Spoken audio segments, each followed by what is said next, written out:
وہ پانی کون سے ہیں جن کے ساتھ طہارت حاصل کرنا جائز ہے، یعنی کہ وہ ذرائع کون سے ہیں پانی کے حصول کے لیے جن سے ہم طہارت یعنی کہ پاکی غسل اور وضو کے اعتبار سے حاصل کر سکتے ہیں۔ تو اس میں سے پہلا جو ہے، اب چونکہ فقہ کی جو کتابیں ہیں ان میں یہ باقاعدہ ترتیب کے ساتھ لکھی ہوئی ہیں۔ پہلے کا ذکر کیا گیا کہ من السماء، یعنی کہ ایسا پانی جو کہ آسمان سے اترتا ہے، جیسے کہ ابھی میں نے آیت آپ کے سامنے بیان کی ہے۔ اور ایک دوسری آیت میں کیا فرمائیں گے، وَيُنَزِّلُ عَلَيْكُم مِّنَ السَّمَاءِ مَاءً، میں ہم نے آپ پر نازل کیا ہے آسمان سے پانی۔ کیا کیا ہے؟ آسمان سے پانی لِيُطَهِّرَكُم بِهِ، تاکہ آپ کو اس سے پاک کیا جائے۔ تو پتہ چلا کہ پانی کا ایک کام پاک کرنا بھی ہوا، اور دوسری بات یہ سمجھ میں آئی کہ آسمان سے ایک پانی اترا ہے جو کہ ہمارے طہارت کے قابل ہو سکتا ہے۔ پھر فرمایا کہ ماء البحر، یعنی کہ ایسا پانی جو کہ سمندر کا پانی ہوتا ہے۔ کس کا؟ سمندر کا پانی ہوتا ہے۔ یہ سنن نسائی ابو داؤد شریف میں حدیث مبارکہ لکھی ہوئی ہے، ابن ماجہ میں موجود ہے کہ حضرت ابو ہریرہ رضی اللہ تعالیٰ عنہ راوی حدیث بیان فرماتے ہیں کہ ایک شخص حضور نبی مکرم صلی اللہ علیہ وسلم سوال کرتا ہے، عرض کرتا ہے کہ یا رسول اللہ صلی اللہ علیہ وآلہ وسلم، ہم سمندر کا سفر کرتے ہیں، یعنی کہ جہازوں کے ذریعے ہم سمندر کا سفر کرتے ہیں، تو ہم اپنے ساتھ بہت تھوڑا پانی لے کے جاتے ہیں۔ اگر ہم وہ پانی پی لیں تو پھر اگر ہم اس پانی سے وضو کر لیں تو پھر ہمارے پینے کے لیے پانی بچتا نہیں، ہم پیاسے رہ جائیں گے۔ تو کیا ہم جو سمندر کا پانی ہے اسے وضو کر سکتے ہیں؟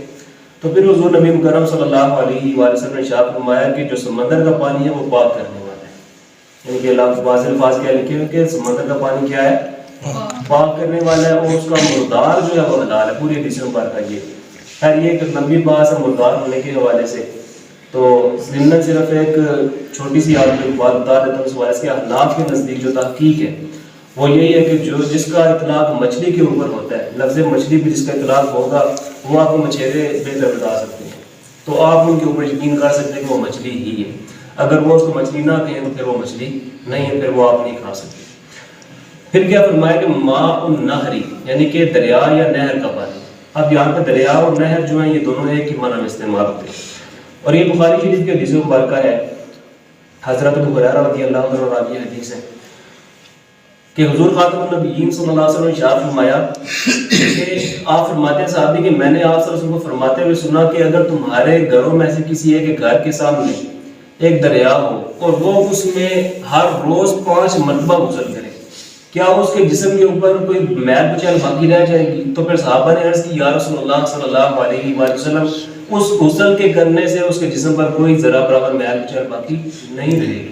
تو پھر حضور نبی مکرم صلی اللہ علیہ وسلم نے کیا ارشاد فرمایا کہ یہی مثال ان 5 نمازوں کی ہے جن کے سبب سے اللہ جل شانہ بندے کے گناہ معاف فرما دیتا ہے۔ ٹھیک ہے، تو پتہ چلا کہ وہ جو دریا کا پانی ہے یا نہر کا پانی ہے اس سے بھی طہارت حاصل کی جا سکتی ہے۔ اب یہ ہو گئے 3 طرح کے پانی، آسمان کا پانی، سمندر کا پانی اور دریا یا نہر کا پانی۔ پھر فرمایا کہ ماء البئر، یعنی کہ جو کنویں کا پانی ہوتا ہے۔ کس کا پانی؟ کنویں کا۔ اور یہ سنن نسائی کی حدیث مبارکہ ہے، 2 حدیث ہیں، ایک حضرت ابو سعید خدری رضی اللہ عنہ خود بیان فرمائی ہے، ایک ان کے بیٹے ان سے یہ حدیث مبارکہ روایت کرتے ہیں کہ آپ ایک دفعہ گزر رہے تھے کہ آپ صلی اللہ علیہ وسلم نے بئر بزاع سے آپ صلی اللہ علیہ وسلم کو دیکھا کہ آپ صلی اللہ علیہ وسلم اس کنویں میں سے، جو بزاع کنواں ہے اس میں سے آپ صلی اللہ علیہ وسلم پانی سے وضو فرما رہے ہیں۔ تو پتہ چلا کہ وضو بھی طہارت کا ایک جز ہے، غسل اور وضو دونوں میں طہارت کا اطلاق ہوتا ہے، تو کنویں کے پانی سے بھی طہارت حاصل کرنا جائز ہے۔ ٹھیک ہے، پھر کیا فرمایا کہ ماء العین، یعنی کہ چشمے کا پانی، وہ پانی جو کہ پھوٹتا ہے نکلتا ہے، ٹھیک ہے، ایسے پانی سے وضو کرنا۔ اس ضمن میں آپ کو بخاری شریف کی حدیث مبارکہ سنا دیتا ہوں۔ حضرت برا بن عازب رضی اللہ تعالیٰ عنہ راوی حدیث ہے، آپ یہ فرماتے ہیں کہ بے شک حدیبیہ کے موقع پر حضور نبی مکرم صلی اللہ علیہ وسلم کے ساتھ 1400 سے کچھ زیادہ اصحاب موجود تھے۔ تو ہم نے اس طرح کیا کہ ایک کنواں تھا وہاں پہ، اس میں سے ہم نے سارا پانی باہر نکال دیا۔ اب بندے بھی ظاہر سی بات ہے کہ 1400 بندے تھے، تو انہوں نے سارا پانی جب نکال دیا تو پھر اس کا ذکر حضور خاتم النبیین صلی اللہ علیہ وسلم کی بارگاہ میں کیا، تو آپ صلی اللہ علیہ وآلہ وسلم اس کنویں کے اوپر چلے گئے، اس کی جو منڈیر تھی آپ صلی اللہ علیہ وسلم نے اس کے اوپر تشریف فرما ہوئے، اور پھر آپ صلی اللہ علیہ وسلم ارشاد فرمایا کہ اس کنویں کا جو پانی ہے وہ میرے پاس ایک ڈول میں لے کے آؤ۔ تو پھر وہ ایک ڈول میں پانی لے کے آئے، صحابہ کرام آپ کی بارگاہ میں حاضر ہوئے، تو آپ صلی اللہ علیہ وسلم نے لعاب دہن مبارک جو تھا وہ کیا کیا، اس ڈول میں گرایا اور اللہ جل شانہ سے دعا فرمائی، اور اس کے بعد اس ڈول کو اس کنویں کے اندر اٹھا دیا۔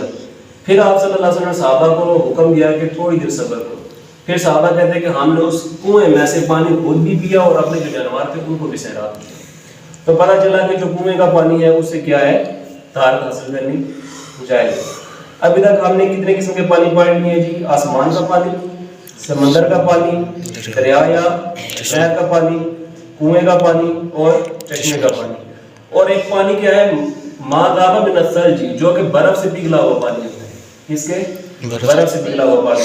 ابل بردی، اور اسی طرح جو اونوں کا پانی ہوتا ہے جسے ہم پنجابی جس کی اینڑ آتے ہیں، ٹھیک ہے، اگر موٹا ہو جائے تو گڑا بن جاتا ہے. ٹھیک ہے، تو یہ کیا ہے دو طرح کے یہ بھی پانی ہے، ایک برف سے پگھلا ہوا پانی ہے، ایک اونوں پر پگھلا ہوا پانی ہے. اور اس کا ذکر کتاب المیاه میں سنن نسائی میں امام نسائی نے ذکر کیا ہے کہ حضور خاتم النبیین صلی اللہ علیہ وآلہ وسلم دعا فرمایا کرتے تھے کہ یا اللہ تو میرے خواص کو پانی، برف اور اونوں کے ساتھ پاک فرما. تو یہ 7 طرح کے پانی ہیں جن کے ساتھ آپ طہارت حاصل کر سکتے ہیں. تو اس کے علاوہ اگر کوئی پانی مثال کے طور پہ کوئی بندہ چھال وغیرہ کسی درخت کی نچوڑ کے نکالتا ہے یا پھر خود بخود کسی درخت میں سے نکلتا ہے یا ایسا مایع چیز ایسی جس کے اوپر پانی کا اطلاق ہوتا نہیں، اس کا نام بدل جاتا ہے.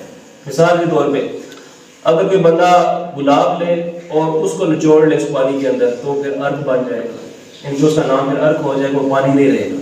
تو پھر جس کا نام بدل جائے تو پھر اس کے ساتھ آپ طہارت حاصل نہیں کر سکتے ہیں. اسی طرح جب انسان کوئی سالن وغیرہ بناتا ہے، شوربہ، اس کا نام ہم کیا بنا لیتے ہیں جی؟ شوربہ. تو ایسے پانی کے ساتھ بھی طہارت حاصل نہیں کی جا سکتی. آپ ایک ناریل کے اندر بھی پانی ہوتا ہے تو اس کے ساتھ بھی طہارت حاصل، یعنی کہ اگر کوئی فروٹ وغیرہ بھی ہے تو اس کے اندر بھی اگر آپ اس کو نچوڑتے ہیں تو اس سے پانی سے طہارت حاصل نہیں کی جا سکتی ہے. ابھی تک تو ہمیں 7 طرح کے پانی کی سمجھ آ گئی ہے.